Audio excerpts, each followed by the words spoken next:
کیونکہ سارے قافلے کے ساتھ ہی واپس گاؤں جانا ہے۔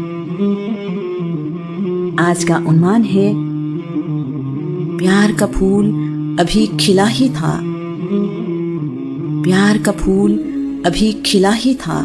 رسول اللہ اب بی بی آمینہ کے پاس آ گئے ہیں۔ یہ 577 عیسوی کا زمانہ ہے۔ بی بی آمینہ کی زندگی اپنے بیٹے کے ارد گرد گھومتی ہے۔ اب انہیں اپنے بیوہ ہونے کا غم نہیں رہا، اب انہیں دن رات لمبے نہیں لگتے۔ عرب میں دوسرا تیسرا نکاح عام ہے، بہت کم عورتیں ہیں جو دوسرا یا تیسرا نکاح نہیں کرتی۔ بی بی آمینہ نے عبداللہ کی وفات کے بعد دوسرا نکاح نہیں کیا۔ بیٹا نظر آتا ہے تو سب پریشانیاں بھول جاتی ہیں۔ پیارا سا بیٹا گھر میں چلتا پھرتا نظر آتا ہے، اپنی دادا دادی چچاؤں پھوپھیوں سب سے پیار لے رہا ہے، اپنے ہم عمر بچوں کے ساتھ کھیلتا ہے۔ رسول اللہ کے چچا حمزہ آپ کے ہم عمر ہیں۔ جناب حالہ سے عبد المطلب کی ایک بیٹی صفیہ بنت عبد المطلب بھی ہیں، جو رسول اللہ سے 2 سال چھوٹی ہیں۔ عباس بن عبد المطلب بھی ان بچوں میں ہی نظر آتے ہیں۔ حارث بن عبد المطلب کا بیٹا ابو سفیان رسول اللہ کا چچا زاد بھائی ہے، اور وہ بھی انہی بچوں کے ساتھ کھیلتا ہے۔ بنی تیم کا عبد الکعبہ بن عثمان بھی رسول اللہ کے ساتھ کھیلنے والے بچوں میں شامل ہے۔ بی بی آمینہ کی زندگی خوشیوں سے اور محبت سے بھرپور ہے۔ پیارا بیٹا، اچھی عادتیں اور ماں سے محبت۔ بی بی آمینہ کے گھر میں بہار تو آنی ہی ہے۔ 1 سال خوشی خوشی پلک جھپکتے گزر گیا ہے۔ رسول اللہ کی عمر اب 6 سال ہے۔ بی بی آمینہ اپنے والدین کے شہر یثرب یعنی مدینہ منورہ جا رہی ہیں۔ رسول اللہ بھی ساتھ ہیں اور ان کی حبشی کنیز برکہ یعنی ام ایمن بھی۔ یثرب عبد المطلب کا بھی ننھال ہے۔ رسول اللہ اپنی والدہ کے ساتھ 1 مہینے سے یثرب میں ہیں۔ مکہ میں پانی ایک نایاب شے ہے۔ یثرب میں رسول اللہ کو تالاب بھی نظر آئے ہیں۔ یہیں رسول اللہ نے پہلی دفعہ پانی میں اپنا عکس دیکھا ہے۔ رسول اللہ نے یثرب میں ہی تیرنا سیکھا ہے۔ یہاں رسول اللہ کی بچوں سے خوب دوستی ہے۔ ایک بچی کا نام انیسا ہے، وہ بھی ان بچوں کے ساتھ کھیلتی ہے۔ یثرب میں بچے ایک مینار کی چوٹی پر بیٹھنے والے پرندوں کو وہاں سے اڑا کر خوش ہوتے ہیں۔ یہ ان بچوں کی تفریح ہے۔ یہ سب کچھ انسانی فطرت اور بچپن کے عین مطابق ہے۔ یثرب رسول اللہ کے لیے خوشی اور کھیل کود کے علاوہ بہت کچھ اپنے اندر رکھتا ہے۔ یثرب کے لوگ چمڑے سے جیکٹ، جوتے اور بچھونے کے گدے بناتے ہیں۔ کچھ لوگوں نے کپڑا بنانے کے لیے کھڈیاں بھی اپنے گھروں میں لگا رکھی ہیں۔ لوہے اور تانبے کے برتن بھی بنتے ہیں۔ یہاں رہنے والے یہودی چاندی اور سونے سے زیورات بناتے ہیں اور برتن بھی۔ یثرب میں رسول اللہ نے نفاست، باریکی اور ہنر مندی سے کام ہوتے دیکھا ہے۔ کھجوروں کے باغ اور انہیں پانی دینے کے لیے کنویں یثرب میں موجود ہیں۔ یہاں کھجوروں کے علاوہ سنگترا، امرود، سیب اور انگور عام ملتے ہیں۔ یہاں سبزیاں بھی وافر تعداد میں ملتی ہیں۔ گندم اور جو کا آٹا پیسنے کے لیے چکیاں بھی ہیں، جنہیں اونٹوں کے ساتھ چلایا جاتا ہے۔ تیل نکالنے کے لیے کولو بھی موجود ہے۔ رسول اللہ نے یثرب میں بہت کچھ مکہ سے مختلف دیکھا ہے۔ رسول اللہ یثرب میں رہتے ہوئے والدہ کے ساتھ اپنے والد عبداللہ کی قبر پر بھی جاتے ہیں۔ عبداللہ یثرب کے ایک گھر کے اندر دفن ہے۔ یثرب میں 1 مہینہ رہنے کے بعد بی بی آمینہ نے مکہ واپس جانے کا ارادہ کیا ہے۔ یثرب سے واپسی پر بھی یہ قافلہ بی بی آمینہ، رسول اللہ، کنیز برکہ اور 2 اونٹنیوں پر ہی مشتمل ہے۔ ایک اونٹنی پر سیدہ آمینہ اور دوسری اونٹنی پر رسول اللہ کے ساتھ ام ایمن سوار ہیں۔ قافلہ ابوا پہنچا ہے، جو یثرب سے 222 کلومیٹر جبکہ مکہ سے 264 کلومیٹر دور ہے۔ ابوا پہنچنے پر بی بی آمینہ کی طبیعت خراب ہو گئی ہے۔ ابوا کا علاقہ 12 کلومیٹر لمبا اور 3 کلومیٹر چوڑا ہے۔ اس کے شمال میں ایک پہاڑ ہے اور جنوب میں تقریباً 500 میٹر تک سیاہ ٹیلے ہیں۔ یہ لوگ ابوا میں رک گئے ہیں۔ یثرب میں مچھر پائے جاتے ہیں اور یہاں آنے والوں کو بخار ہو جاتا ہے۔ بی بی آمینہ کو سردی محسوس ہو رہی ہے اور جسم کانپ رہا ہے۔ بی بی آمینہ کو بخار ہو گیا ہے، بخار تیز ہو رہا ہے، جس وجہ سے بی بی آمینہ کی طبیعت بگڑ رہی ہے۔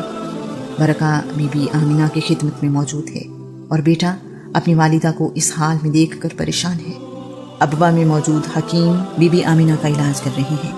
علاج کی پوری کوشش کی گئی لیکن بی بی آمینہ کی طبیعت نہیں سنبھلی اور آپ اسی بخار میں اللہ کو پیاری ہو گئی ہیں۔ ابھی ماں کے پیار کا پھول کھلا بھی نہیں تھا کہ مرجھا گیا ہے۔ قدرت آنے والے وقت کے لیے رسول اللہ کی تربیت کا اہتمام کر رہی ہے۔ مشکل ترین حالات میں بھی اپنے مالک کا شکر گزار بندہ ہو۔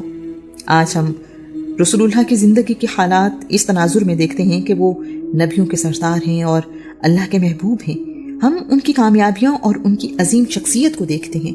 یہ احساس کہ 6 سال کا بچہ ماں اور باپ دونوں نہیں ہیں، اس زمانے کا سفر اور مشکلات، یہ سب سوچنا بھی آسان نہیں ہے۔ والد ان کے پیدا ہونے سے پہلے ہی اللہ کو پیارے ہو گئے تھے۔ ماں جس کا پیار ابھی ملا ہی تھا، رسول اللہ کو اپنی والدہ کے ساتھ رہتے ہوئے ابھی 1 سال ہی گزرا ہے کہ وہ بھی ساتھ چھوڑ گئی ہیں، گھر سے کئی دن دور، انجان راستہ۔ اگر کوئی واقف کار ہے تو برکہ، وہ برکہ جو ان کی کنیز ہے۔ برکہ کی عمر اس وقت 16 سال ہے۔ اسے بھی زندگی کی مشکلات کا اندازہ نہیں ہے۔ اب برکہ کی محبت اور وفاداری کا امتحان ہے۔ برکہ کے سامنے اپنے آقا کا کم سن بیٹا ہے۔ برکہ پر تو خود غم کا پہاڑ ٹوٹ پڑا ہے۔ اتنی شفیق مالکن، اتنا خیال اور احساس رکھنے والی ذات کہاں سے آئے گی؟ کبھی بی بی آمینہ کو دیکھتی ہیں جو پرسکون اپنے مالک کے پاس حاضر ہونے کے لیے آرام کر رہی ہیں، کبھی اس خوبصورت بچے کو جس نے ابھی زندگی گزارنی ہے۔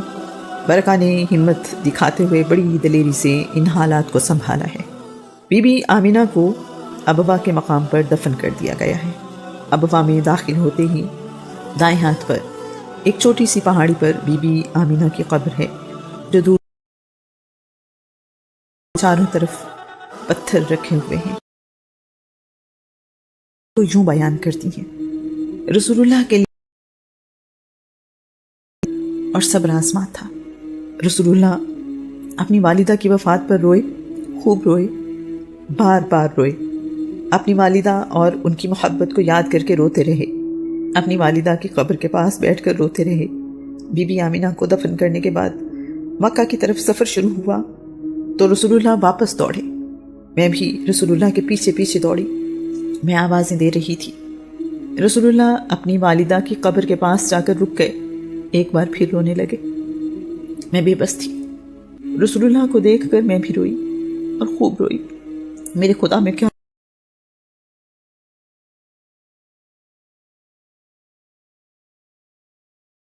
دیر تک بی بی آمینہ کی قبر کے پاس بیٹھ کر روتے رہے۔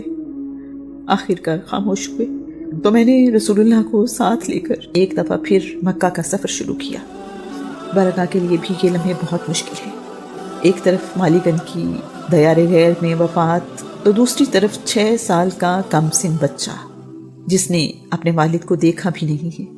اس کم عمر میں برکہ کے لیے یہ سب کچھ اتنا مشکل ہے کہ بیان سے باہر۔ ابھی ایک اونٹنی پر رسول اللہ اور برکہ سوار ہے اور دوسری اونٹنی ساتھ ہے۔ برکہ کے نزدیک رسول اللہ کی حفاظت اور خیال کسی بھی چیز سے زیادہ اہم ہے۔